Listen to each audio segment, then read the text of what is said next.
Hello and welcome to the Idiot Book Nook. As of recording this, nope, that's not going to work. Hello and welcome to the Idiot Book Nook. My name is Blazewing. My pronouns are they, them. I am the reading dragon. My pronouns are she, her. I'm Lady Punnet. My pronouns are primarily she, her, sometimes they, them. Today is a she, they kind of day. And I'm Kurishai. My pronouns are she, her, sometimes they, them. Today is a her day. We're dipping back into The Thief from the Queen's Thief series by Megan Whalen Turner. We're doing chapter 10 today. But just before we get into that, if you'd like to follow us on social media, you can do so at lanktr.ee/idiotbooknook. You'll be able to find links to our podcast, to the YouTube, to the Twitch where we stream on Wednesdays, to all of our individual socials to be able to keep up with what we're doing on the net. And I would like to give a quick shout out to all of our Spotify followers. Thank you very much for joining us on this journey. We love you guys, and we love each and every one of you that has decided to tune in and listen on other various platforms as well. Thank you. Merci. With that being said, are we ready to get started with chapter 10? I guess. Yeah. Excellent.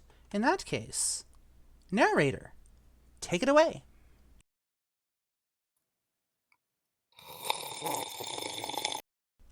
Gotta love that coffee slurp. Okay, now I'm ready. That kind of burnt on the way down. Hold on. God damn it.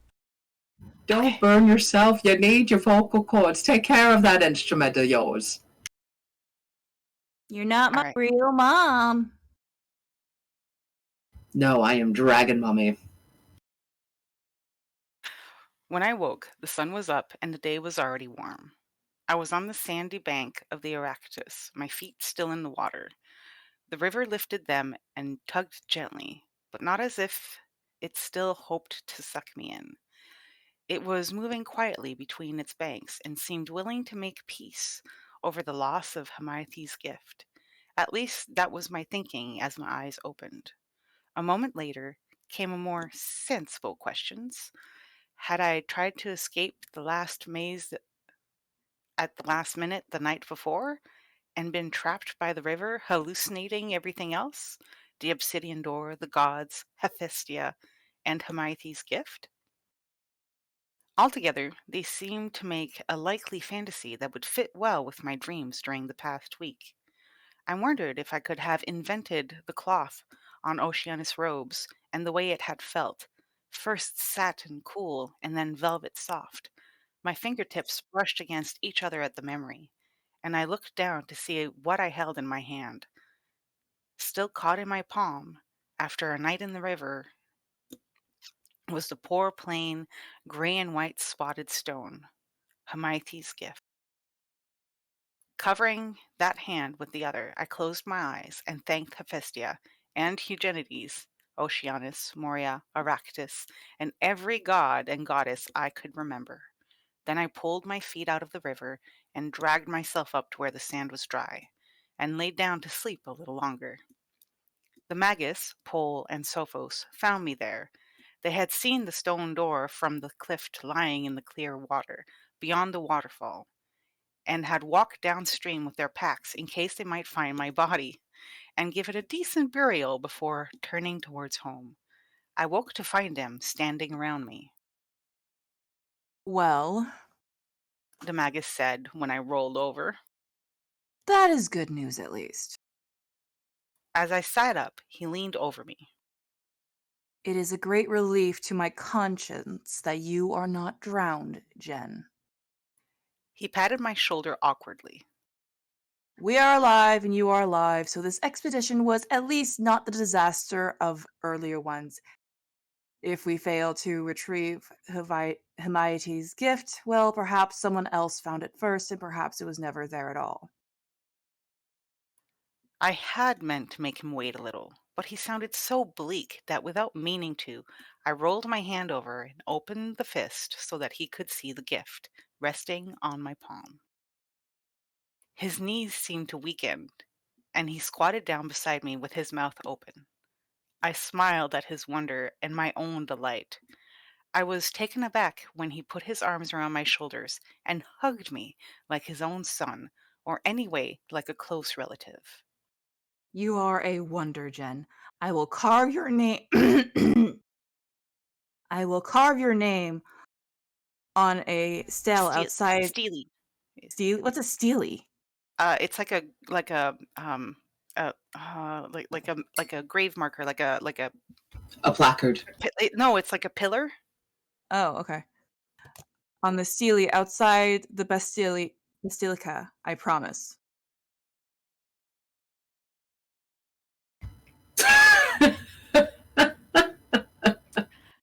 I laughed out loud.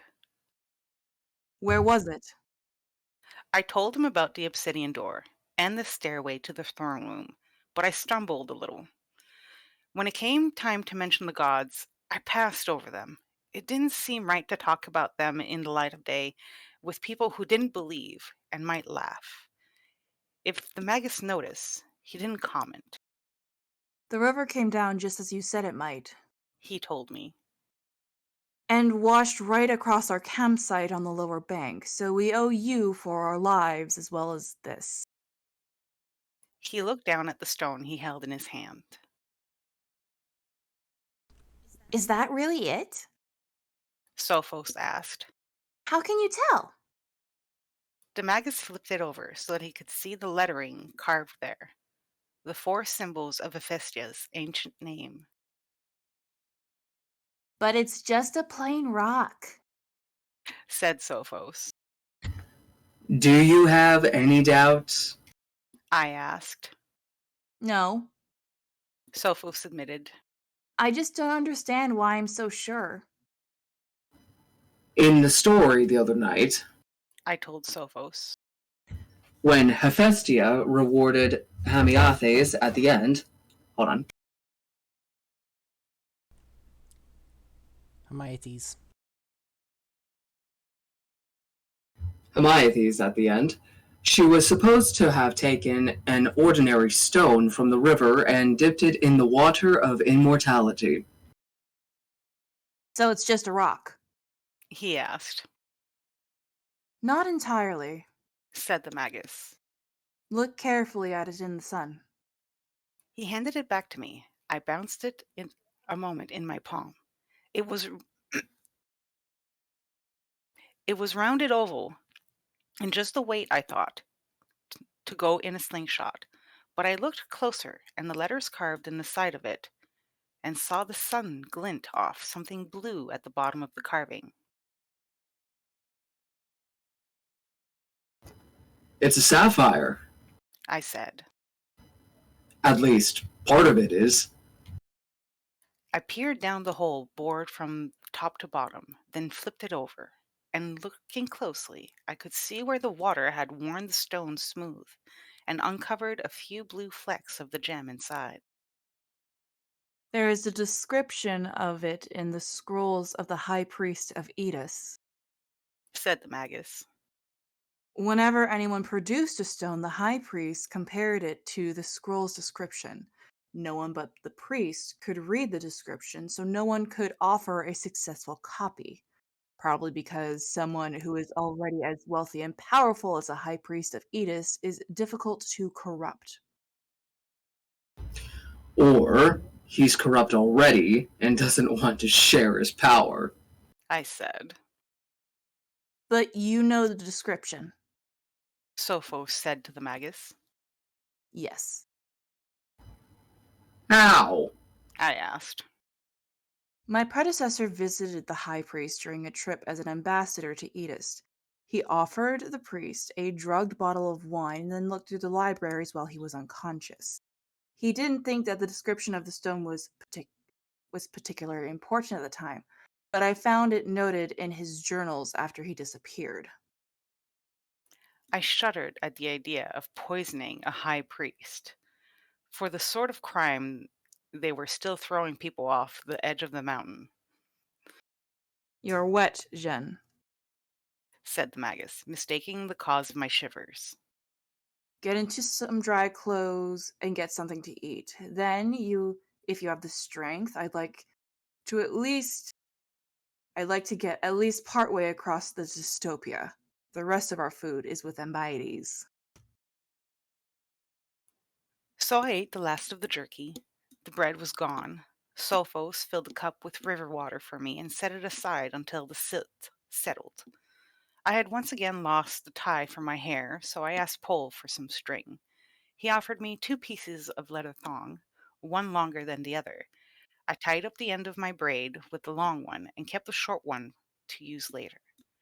Then we began to pick our way back across the dystopia. Demagus was wearing Hermione's gift around his neck. It had passed out of my hands only a few hours after I had stolen it.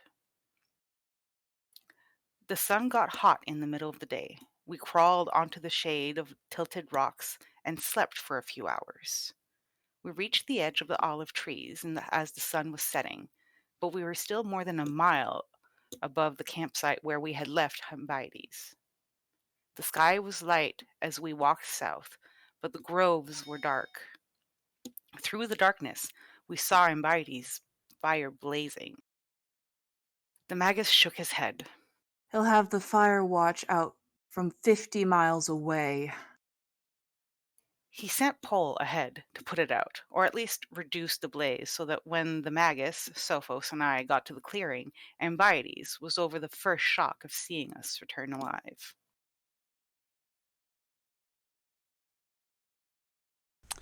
I thought you were all dead. He said. He didn't admit that he kept the fire burning bright because he'd been afraid of our ghosts wandering back across the dystopia. While we were gone, he'd eaten most of the food, but the magus spared him any lecture, and we all went to sleep. I didn't wake to see if anyone was keeping watch over me. I didn't stir until the sun was up and heard Ambiades moving around the camp, cleaning up the mess he'd made while we were gone. There was nothing for breakfast. The magus intended to go down the edge of the Sea of Olives until we reached the nearest town to buy food for ourselves as well as some of the horses. We'll have a more direct route home. Now that we have the gift, the quicker we go, the better, He said. The horses must have been as happy as I was about the prospect of fresh food. The grazing was poor among the dried up grass. We packed up and rode back into the olives until we came to the overgrown maintenance road that turned towards the distant Serpertia. We came to a wide, shallow stream. As our horses stepped into the water, a group of mounted men swung out from behind a patch of dry oak and brambles where they had been hidden. I saw that they had swords in their hands. I didn't wait to learn anything else. The magus and I were nearly knee to knee, ahead of the others. I dragged the reins of my horse over to one side, and it stumbled into the horse beside it. I brushed my shoulders with the magus for just a moment, and then turned the horse on its haunches and drove it with my heels back towards the trees on the stream bank. As the branches passed overhead, I grabbed it. Using my free hand, I pulled myself into the tree. By the time I was secure on a higher branch and could look down, Pole and the magus had their swords out, and one of the attacking horsemen was already lying in the water. I watched as the magus proved himself to be a swordsman as dangerous as Pole. Between them, they held the 3 remaining attackers. Sophos was behind him, twisting in the saddle, his back to the fight, trying to get his own sword out of his saddlebag. Ambiades was doing the same, but he'd had the sense to first run his horse onto the bank, away from danger. Sophos, looking in the wrong direction, didn't know how close he was to being spitted. I called his name, but he couldn't hear me over the other shouting, which in retrospect I realized was mostly the magus and Pole yelling at him to forget the sword and hide in the trees.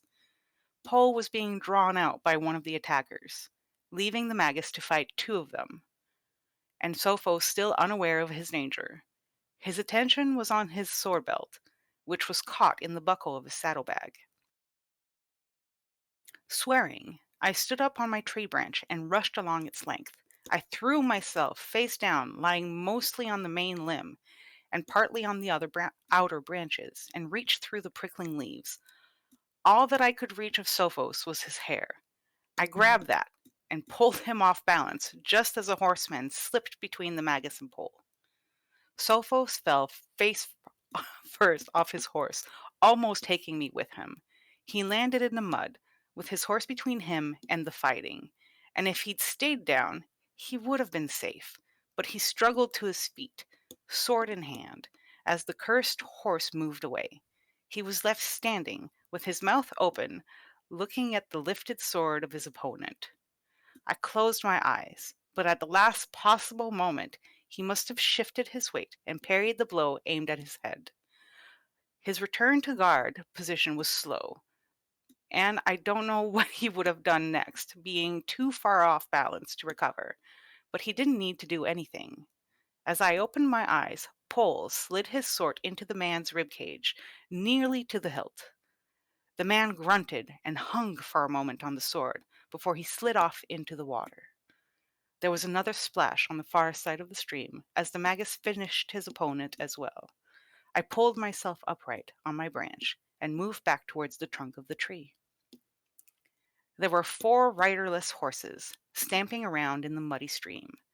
When their feet stopped crunching on the gravel and they stood still, looking confused, the magus was able to ask Sophos if he was hurt.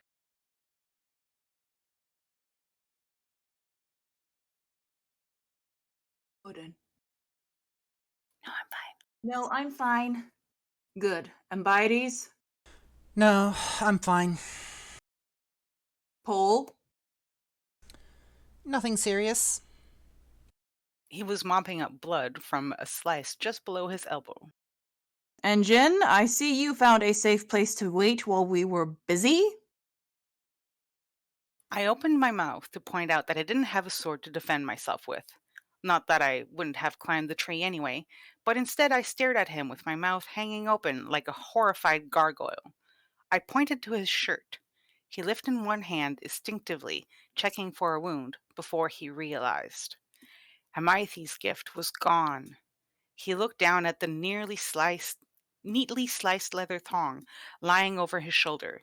He ran his hand over it in disbelief, then felt frantically in the folds of his clothes. He checked the ridges of his saddle and saddlebags before he jumped off his horse and waded into the stream, cursing. Pole and Sophos followed after him, but there was too much mud in the water by then. Nothing could be seen. What happened? What happened? Cried Ambides from the bank. He was the only one of us still mounted, The stone, the cursed stone. said Magus. I lost it in the fighting. Damn it. Who the hell are these people? He said, shifting a body off a gravel bank in midstream. Are they all dead? Ambides asked. Yes, they're all dead. Get over here and help me with this one. They dragged the bodies out of the water, while I sat forgotten in the tree. I very carefully rebraided my hair and watched. When the dead men were laid out on the bank, the magus remembered me. Come down and help look. He told me. He was distracted and was asking more than ordering. Reluctantly, I slipped down from the tree and stepped around the bodies. They were soldiers of the Queen Atolia. One of them was a lieutenant. He was young and looked younger with his wet hair stuck on his forehead and water beating on his face. He led the other horsemen as they rode down on us, led them no doubt onto the end of Pole's sword. There was one part of his uniform that hadn't gotten wet, with either blood or water, and its shape, a coleus leaf, caught my eye. After a moment, I stooped to scoop the little water from the stream and dribbled it back and forth across the dry spot on his tunic. I soaked the image until it melted into the wetness of the rest of his uniform. The water was cold. It splashed on his neck and pooled in the hollow of his collarbone. But he didn't mind, and he didn't deserve to be marked with the coward leaf as he journeyed into the underworld. When the mark was gone, I straightened up and noticed Pole watching me. I shrugged and wiped my hands on my pants. but my pants were still muddy, and my hands only ended up dirty as well as wet. We left the bodies lying on the bank while the magus organized a search for Hermione's gift. Once the mud had settled, he had us stand in line across the stream, well below where the fighting had been, staying in line. We worked our way upstream until he was sure we had passed the place where the stone would have dropped. But there wasn't enough current to have moved the stone far. But the stone was no different from any of the thousands of pebbles that were on the stream bed. Only the magus and I had held the stone, and Biodes had never even seen it. We'd stayed for almost a quarter of an hour, all of us staring at gravel under our feet, when Pole finally spoke.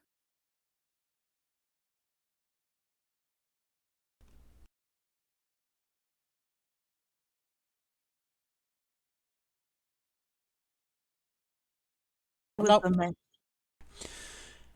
It's gone, Magus. The rest of us continued to stare at the stream bed. Magus. Pole spoke more firmly, and this time we picked up our heads, and Biodes, Sophos, and I looked back and forth between the magus and his soldier. Yes. The magus finally agreed, after a long moment of silence. We've got to go. Ambides, get the horses and bring them to this side of the stream. Sophos, see if any of those other horses are still nearby. We should have tied them up. If they have saddlebags, check to see if there's any food in them. 3 of the horses were standing with ours. Misery loves company. But the 4th was gone, presumably back to its camp.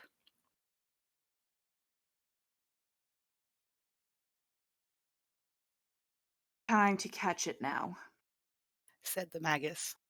We'll have to go as quickly as we can. He pulled himself onto his horse and looked one last time at the stream. I don't believe this, He said. I watched him until even I felt uncomfortable and looked away, as Pole, Sophos, and Ambides had done. He'd had the stone for a day and lost it. I should have been pleased. 5 days earlier, I would have been delighted to imagine what it would be like for him in the court of Sunis when he went back to his king and told him the gamble had failed. But I wasn't enjoying myself. I told myself it was because I was wet from wading in the stream. Or it may have been that I was afraid of the people who would be coming soon to find out what happened to the lieutenant and his 3 men. All Said the magus at last. right, let's go. But he still didn't turn his horse away from the stream. In the distance, we heard a shout. The stray horse had been found. But the magus sat, unwilling to give up. He looked at the stream bank and the trees around him, as if for landmarks, as if there were some hope that he might return to the place and search again. My nerves communicated themselves to my horse, and it sidled and blew underneath me. Finally, the magus dragged himself away. We turned our horses down the track and kicked them into a gallop. The magus rode beside me, still looking stunned. I don't know what the others were thinking. I was concentrating on my riding. This was no time to drop behind, or worse, fall off the horse. When we covered some distance, we turned into the trees and rode more slowly for almost an hour until we came to another open path. They'll track us. Sophos said, looking over his shoulder. We'll have to keep ahead of them. Said the magus. I swiveled my head around to look at him. He sounded almost cheerful. He looked cheerful. One moment, please.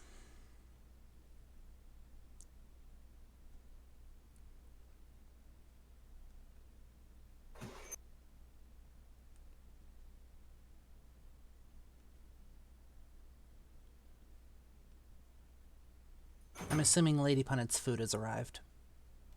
Probably.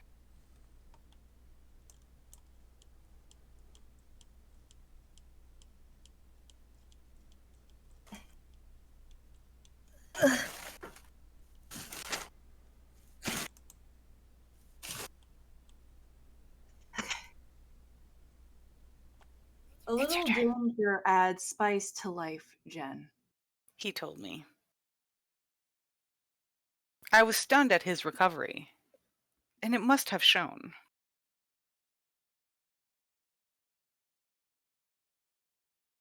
Time to think, Jen. The stone itself isn't important. Now that we have seen it for ourselves, as well as having the description, we know that no one else can produce the original. We can make a copy. How someone could have held that stone in his hand and then say it wasn't important, I don't know. I almost expected lightning to strike him dead. It should.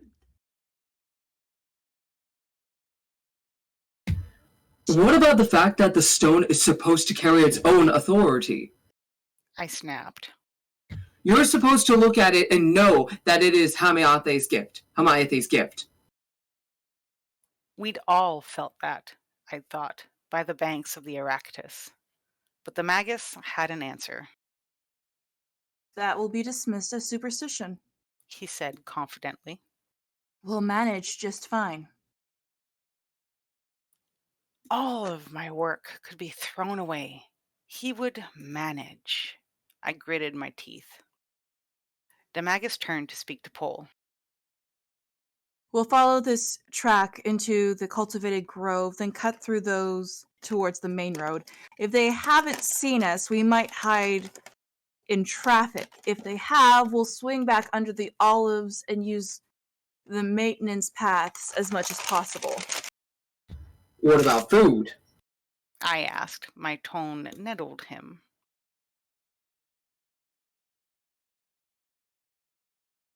I guess we'll try to get something in Pariah tonight. He said vaguely. Tonight? My exasperation pierced his bubble of false cheer. I'm sorry, He snapped. but I can't pull food out of the sky for you. You're not going to pull it out of Paria either. I said. What do you plan to do? Knock on a door and say, "Excuse us, there are 4 of the Queen's Guard dead. Soldiers are searching every road for us, and I'd like to buy a few loaves of bread and some dried beef, please."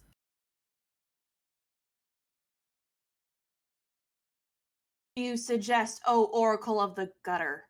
I suggest that you should have brought food for 5 people with this miserable traveling circus of yours. Alternatively, you should have left Useless the Elder and his younger brother at home. He's not my brother. Ambiades was offended. That I snarled at him. was a figure of speech. Now, shut up! He jumped in the saddle as if he'd been slapped. I turned back to the Magus. How do you propose to get food? But the Magus had had a moment to think and had arrived at the obvious solution. You He said. are going to steal it. I threw my hands up.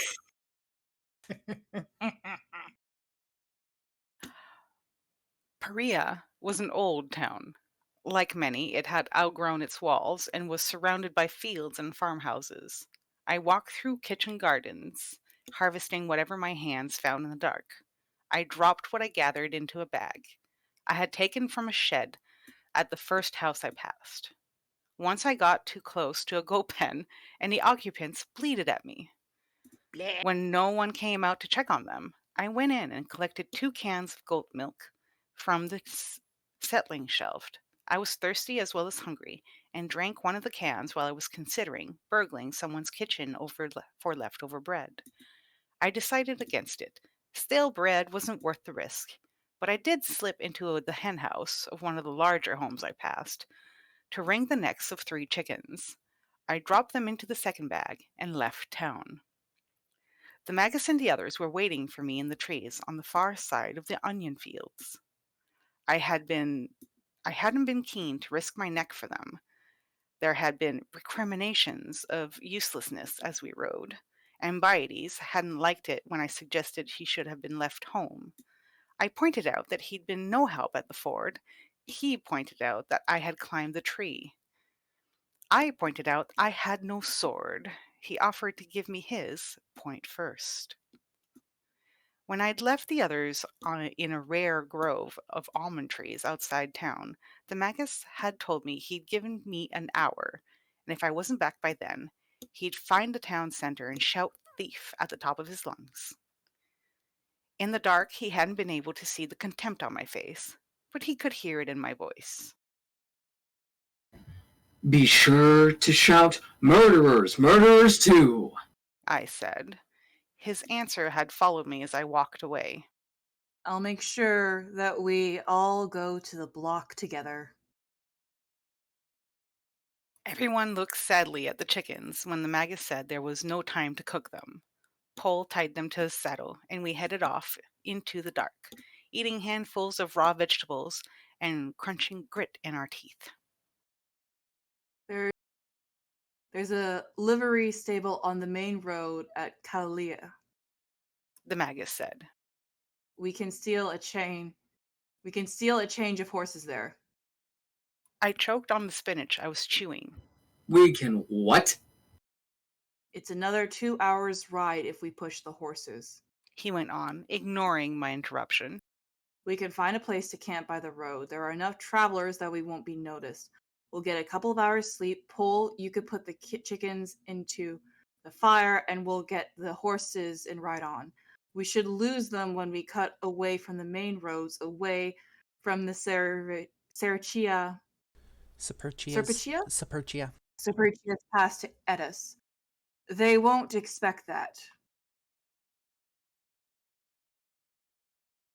You're going to use the same trail back home? Why not just ride for the main pass? Ambides asked. It's closer, isn't it? And once we're in Edis, we're on neutral ground. Once we get to Kalia, we be closer to the main pass. The Magus agreed. But they'll all have the roadblocks, and I'm not sure we could sneak through. The land around the pass is mostly open fields. They won't expect us to cut back inland. We should slip by them. I think the main pass would be better. Ambides said hesitantly, giving the Magus one last chance. It's not your job to think. The Magus told him. Ambides tossed his head, and I thought he might say something, but he didn't. About those horses. You'll do your best, Jen. Said the Magus. And if your best isn't good enough, we'll all go to the block together. I grumbled. You said that before. No one said anything more until we stopped on the road just outside Kalia. Demagus was as optimistic as ever. Pole seemed to take everything in stride, and Sophos didn't know enough to be frightened. Only Ambiades was nervous as a cat too close to a fire. Sophos had forgotten that he was keeping his distance from his idol, and he tried to chat with Ambiades as they unsaddled the horses, but Ambiades didn't answer. Pole kindled a fire in the traveler's fire ring and cut up the chickens to cook. The fire ring was just a circle of stones mortared together. There was one every 50 yards or so on the roads outside large towns. They were built for merchants who stopped their pack trains outside towns to camp. There were several pack trains camped near us that night, and smaller groups of travelers with just one wagon or no wagon at all. It was warm enough that a tent or a blanket roll would do. There were a few guards posted, but they weren't watching for us. We all slept, except Pole. The Magus woke me before he woke the others, and gave me careful directions how to get through town to the livery stable near the opposite gate. Bring the horse out there. Pole will be waiting for you. The rest of us will be up the road with the saddles. He seemed as carefree as Sophos, but he didn't have Sophos's excuse. Do you have any idea how impossible this is? I asked.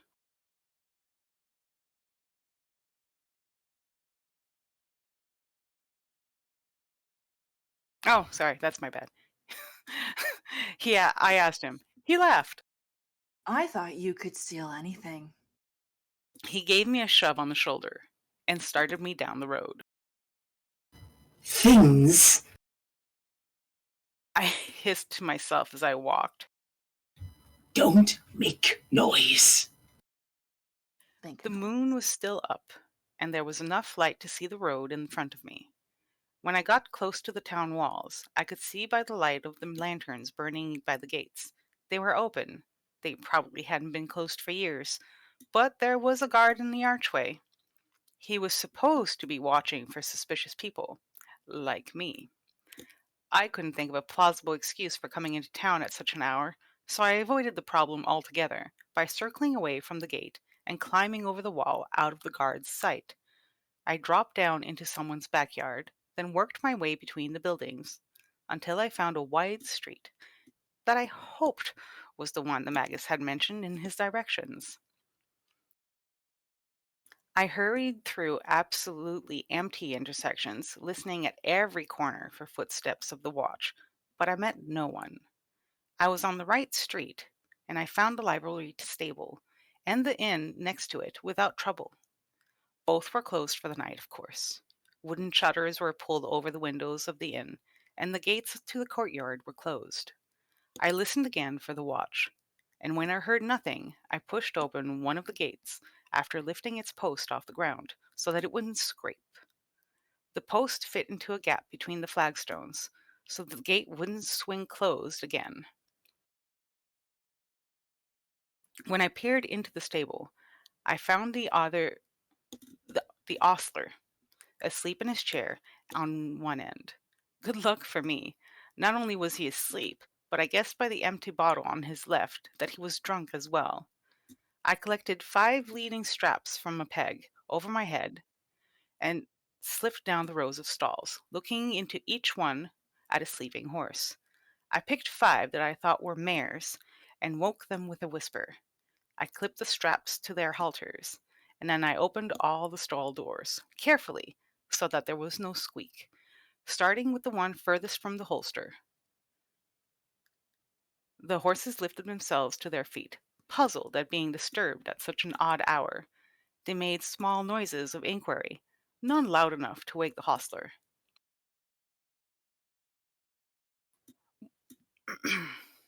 When all the stall doors were open, I went back to my chosen 5 and let out the first one. As I led her past the stall of my next choice, I leaned in to twitch the strap hanging from the mare's halter. She obediently followed her stablemate out of the stall and down the row. The other horses came out in the same way. Soon all 5 were in a line, and the horses left in their stalls were leaning out of their stalls, wondering what they were missing. I was at the door of the stable, looking out at the flagstone courtyard, where the horses' hooves were going to sound like the crack of doom. I looked back at the sleeping hostler. He would sleep through the noise only if he were very drunk indeed.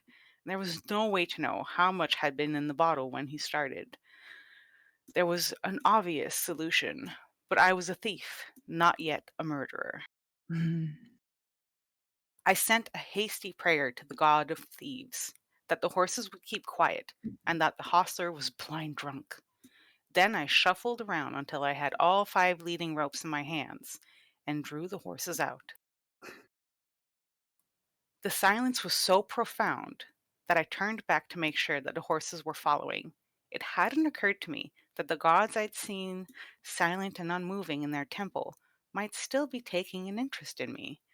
I almost bumped into the mare directly behind me. She threw her head in surprise, but didn't make noise. I stepped backwards, and she followed. The iron shoes on her hooves struck the flagstones soundlessly. The other horses came as well. Afraid that I'd been struck deaf, I backed out of the courtyard. Behind my horses came others from the stable. They slipped through the gates of the inn and disappeared like ghosts down different streets. When the hostler woke, he would have to search the entire town before he would know that 5 of his charges were missing. At the town gate, I found Pole standing over the body of a guard. Did you kill him? My lips formed the words without speaking. Pole shook his head. Like the hostler, the guard was asleep. Pole took 4 of the horses, 2 leading straps in each hand, and left me just one to lead up the grass beside the road, between 2 houses and then out across the fields. We reached the cover of some trees and found the other 3 waiting. Was there any trouble? The magus asked, and the spell of silence burst with a pop. I shook my head. Nope. I said, No trouble. except that I discovered that I was eager to divest myself of the god's attention as quickly as possible. Sophos took the leading strap from my hands and led my horse away to be saddled. Pole asked me. Are you all right? I nodded my head. He took me by the elbow and felt my body shaking. Are you sure? I nodded again. How could I explain that this was perfectly normal reaction for someone who has had a careless prayer answered by the gods? The silence of the horses had been immeasurably more unnerving than the gods in their temple. Maybe because the staples had been part of my world and the temple had not. I don't know. For the first time in a long while, Pole had to help me onto my horse. We were only an hour away from Kalia when a cold, damp breeze blew down my neck, and I pulled up my horse to listen to the sound of the temple gong beating in the night. What's that? Ambiades asked when the others had also stopped. Probably Aractus, still doing his part, I thought.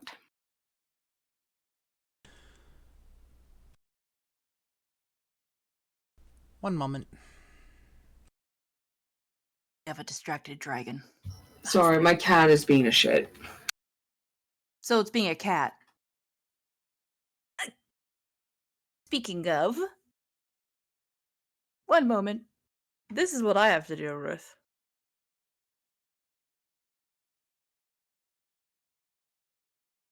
Cam.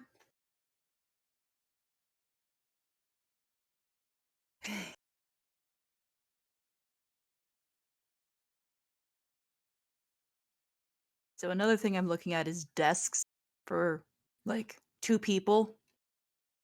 Cause boyfriend also likes gaming, and I figured it'd be easier for us to game together if we were like shared a large desk, or at least an L-shaped desk, because he has like a lot of monitors. He has like 4. Yeah, that doesn't surprise me. I know, so it's like we're gonna need a large desk to share. Cause my god. The hostler woke up, is where you're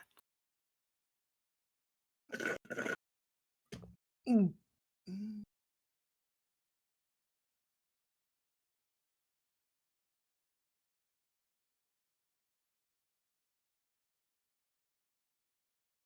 The ostler woke up. I said, and dug my heels into the horse underneath me. By morning, we had nearly covered the ground back to the mountain trail. The horses were exhausted, and our pursuers were so close that twice we'd seen them over our shoulders at straight places in the road. The hostler must have called out to the town garrison without counting his horses first. We lost sight of the soldiers when we turned into the olive groves, but they remained close behind. As we twisted in the dark under the trees, The trees. sorry, anyway, we moved a little quicker than our pursuers, only because we knew where we were going, and they did not. The mountain rose so steeply out of the sea of olives that it appeared without warning as we came out of the trees. Suddenly, in front of us, sunshine was falling on the piled rubble at the base of the cliff. The magus pulled up his horse and dismounted.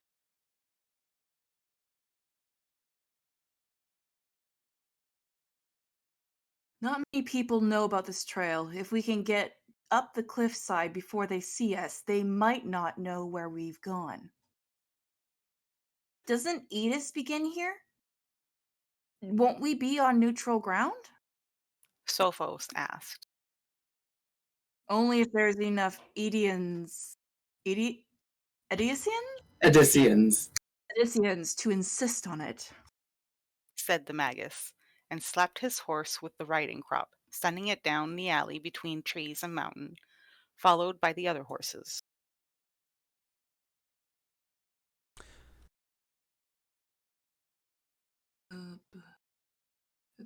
Get moving. He said to the rest of us. Not me. I said, intending to find safe hiding place to wait until the hunt flowed past. It was past time for me to be going on my own way. Once they were free of pursuit, the Magus and Pole might turn their attention to ensuring my return to Soonest and prison, and I wasn't going back to prison, or to Soonest for that matter. The Magus was astonished. Then he was angry. What do you mean, not you?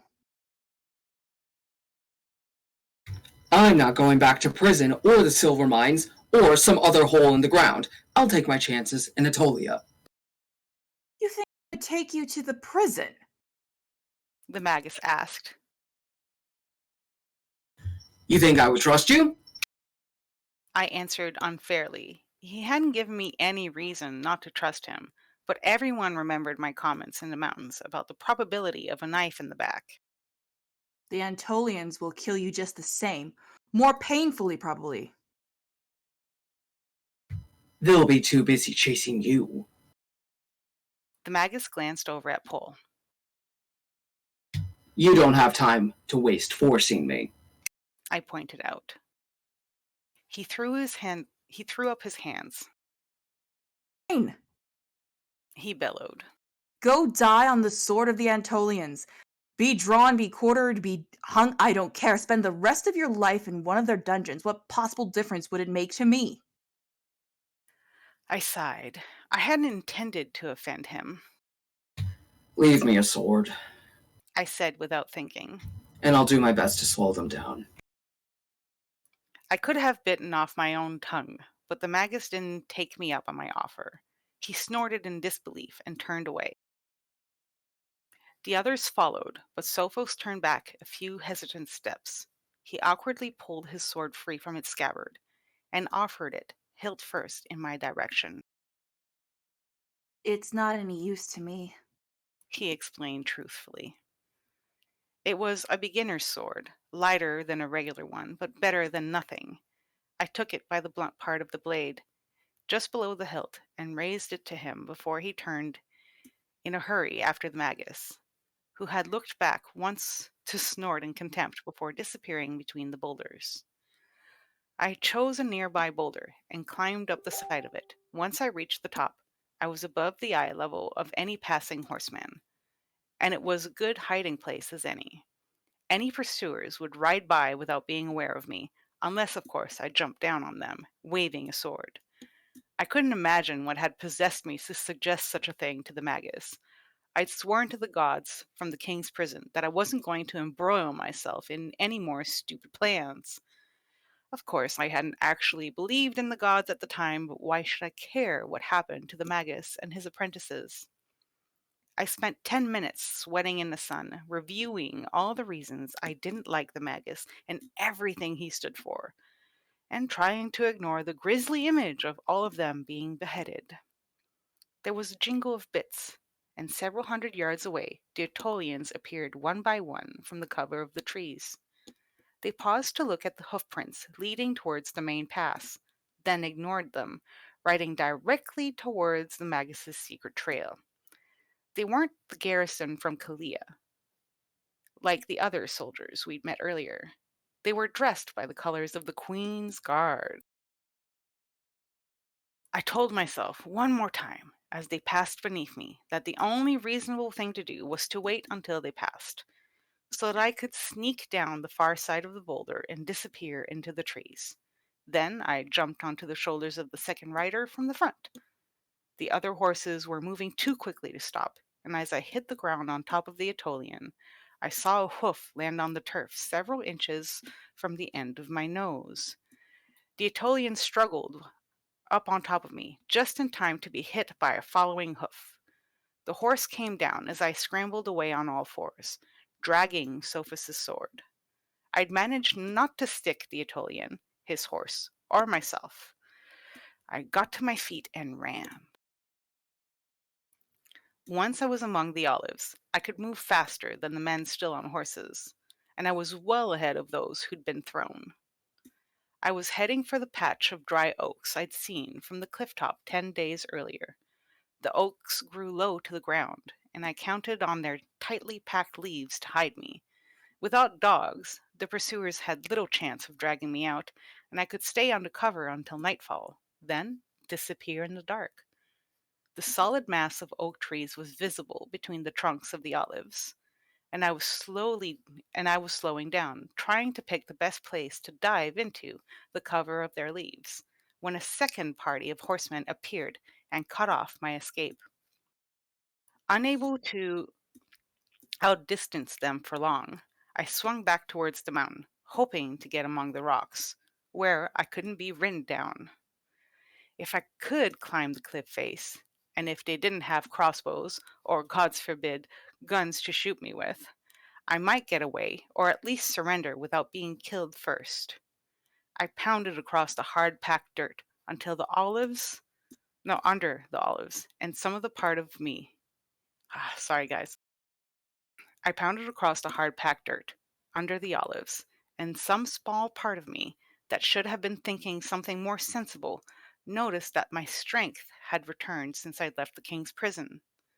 I made it to open ground, but my pursuers caught up with me just before I reached the rocks. A horse moved in front of me, and I had to turn to avoid it. There were horses everywhere, and shouting. Everyone seemed to be shouting.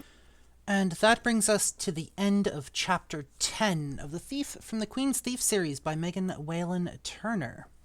We are going to take a quick break. We're going to do 5 to 10 minutes, enough just to get up and stretch. But before we get to that, if you'd like to follow us on social media, you can do so at linktr.ee/Idiot Book Nook. You'll be able to find links to our podcast, to our YouTube, to the Twitch, to all of our individual socials and whatnot. We'd like to thank you for joining us for this chapter. For those of you that are listening to the podcast, we'll be back next episode with the discussion. For those of you on Twitch, stick around. We'll be back in just a couple of minutes. We're getting up to take a quick stretch. For this episode of the Idiot Book Nook, I'm Blazewing. I am the Reading Dragon. I'm Lady Punnet. And I'm Crittershy. And we'll see you next